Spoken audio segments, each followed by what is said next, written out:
Okay guys, story time. Medyo nahimasmasan na ako at this point na nakakain na kami ng dinner. Ito ngayon na nangyari sa amin, earlier. So dapat may event kaming pupuntahan. It's an event by Coco Life, anniversary event nila dito sa may Soler, sa Asiana. So dito, sa area na to, hindi Soler North. Tama na babe? Sa may ano ba to? Paranaque na ba itong Soler na to? Oh, yan. So, ang sure ako na April 15 yung event. Buong akala ko, April 15 ngayon.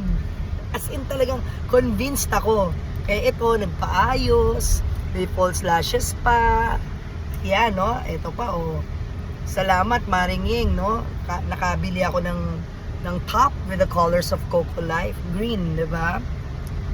So, yung malapit na kami, minessage ko si Weng of Coco Life. Sabi ko, malapit na kami. Anong entrance ba yung pinakamalapit sa Grand Ballroom? Kasi ayun na, natatanong ko na yung Soler. Nagpicture pa ako na Soler. Tapos sinend ko sa kanya yung picture namin ng malapit na kami sa Soler. Abot tanaw na. Biglang sabi ni Weng, Mamu, bukas pa yung event ha. Bukas pa yung anniversary party. Kasi talaga, what? Tapos pinadala ni Weng yung poster. Nakalagay, April 15. Eh yun nga, akala ko April 15 ngayon. Bukas pa pala April 15. Oh my gosh. All the way from TV5 to Soler. Hindi North, Soler dito sa South.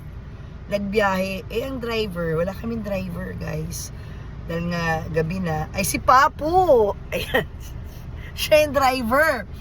Nagmadali pa kami after frontline para nga makahabol at makaabot doon sa part namin sa program. Kaya yun lang. Bakit kaya kami dinila ni Lord dito sa maling araw?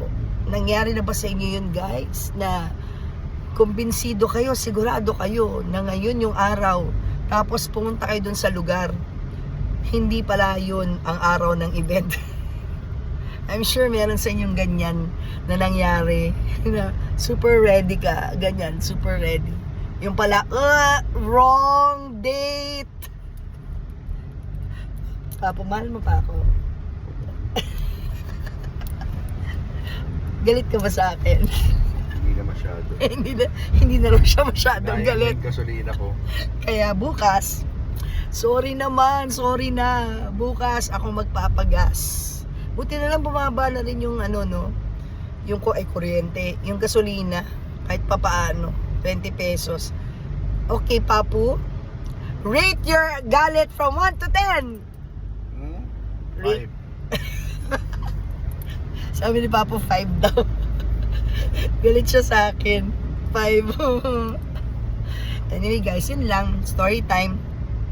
So kung nangyari na sa inyo to, na umattend kayo sa kasal, pagdating yung simbahan, hindi pala nung araw na yun yung kasal, mali yung petsa nyo. Type in the comments below. Yun lang, story time ko. So bukas talaga April 15 na, yun na talaga yung event. So i-repeat performance ko na lang itong hikaw, itong top, itong buhok, itong makeup. Yun lang. That's all.